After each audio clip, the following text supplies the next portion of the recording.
Hi, so I want to begin by asking you a question, and since I only have 7 minutes, you have to answer really quickly. How many of you have stubbed your toe? Hands up. I would assume most of you. What is the first thing that happens when you stub your toe? Swearing is typically what I hear. Thank you for your honesty. Yes. Typically, when we stub our toes or run into a wall or whatever, those sorts of things, we probably swear or yell or something first. And then what happens? Normally, then you might feel the pain, right? So you stub your toe, you swear, then you feel the pain. And then what happens next? Oftentimes, you start to think, I mean, if you're as dramatic as me, it's like, why did this happen to me? Why is this happening today? You know, I'm going to the beach, now I can't wear my sandals, those sorts of things. But we have those why questions that happen through our minds. And so we see, even in just stubbing a toe or, a paper cut, that we have an engagement of both our emotions, so the anger or the sadness we feel at what has happened. We have the physical, the pain, and then we have the spiritual, which is those why questions. And so I want to engage us a little bit on just the intersection of spirituality as a whole and how that relates to what I do at the hospital, and I see some colleagues here, so what they do as well. So spirituality is a term that many of us have heard, and it has a wide range of definitions. One that I like a lot, and I was actually quite lucky to meet Dr. Christina Pachalski a couple weeks ago, is hers, where she brought together a bunch of people from around the world to come up with a consensus. So it was interfaith, it was intercultural, and they came up with the definition that spirituality is a dynamic and intrinsic aspect of humanity through which persons seek ultimate meaning, purpose, and transcendence, and experience relationship to self, family, others, community, society, nature, and the significant or sacred. Spirituality is expressed through beliefs, values, traditions, and practices. And so we also see another definition. It's a little bit older than hers, but it's an individual's quest for the understanding of true meaning of life and the desire to integrate with the transcendent or sacred, may or may not arise from or lead to community formation or ritual observance. And so we can see that through that, spirituality is about meaning making in life, relationships to others, which could be a god or gods or nature. And as we see, there are some other aspects that it can be connected to. Different spiritual practices that we know or that are more common, meditation, yoga, but also could include things like voluntary work or contributing to your local community in some way, shape, or form. On the other hand, religion is a belief in worship of or obedience to a supernatural power considered to be divine or to have control over human destiny.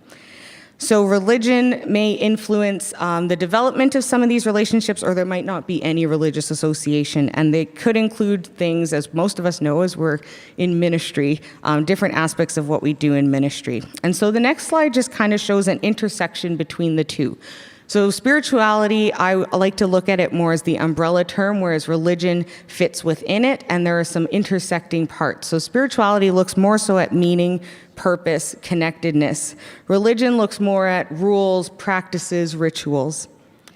And the next diagram also just shows that within it, spirituality has all those pieces, and religion is just a small part of that. And so for my context, my ministry context is the hospital.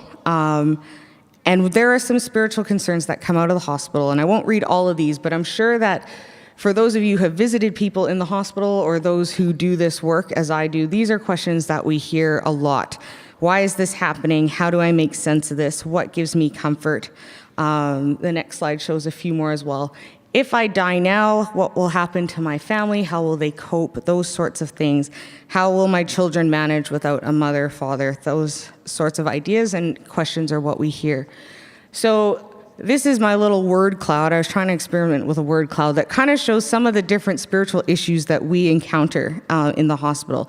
So things around meaning, grief, loss, spiritual practices, family dynamics, anger, disconnection from religion or God or their community, estrangement from family. So these are just a wide range of things.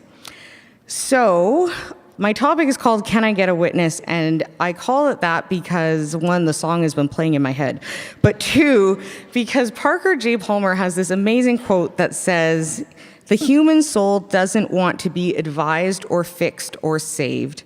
It simply wants to be witnessed, to be seen, heard, and companioned exactly as it is.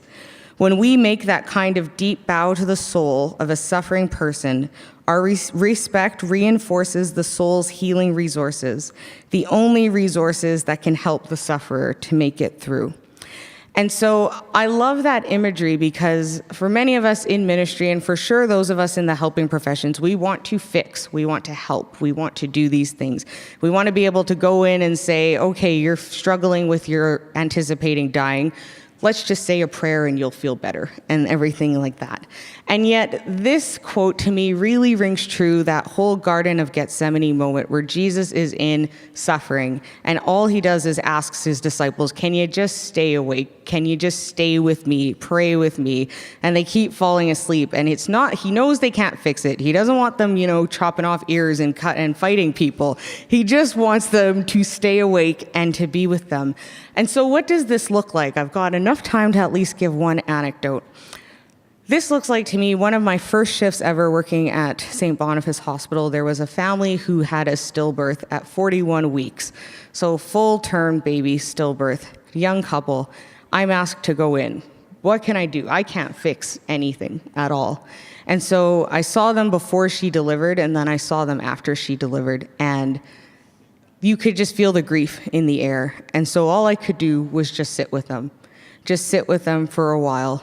And no words were said. The baby was there in the room with us, and we just sat. And I just held their suffering for a while. And at some point I did offer if they wanted a prayer, and they accepted that. And that opened up and released tears for the husband, who was unable to really express that. But in the end, I think I sat with them about an hour and a half with more than maybe 10 seconds of words spoken. And I thought, I didn't do that much. And then they called the hospital and said, can she do our memorial? Because she was just such a support. And like I said, I felt like I didn't do anything. So I encourage you as you go out to be those witnesses to those in your congregations and to those that you meet when you're visiting people, rather than jumping to, how can I solve this for you? Maybe just sit with them for a while and see what happens. Thank you.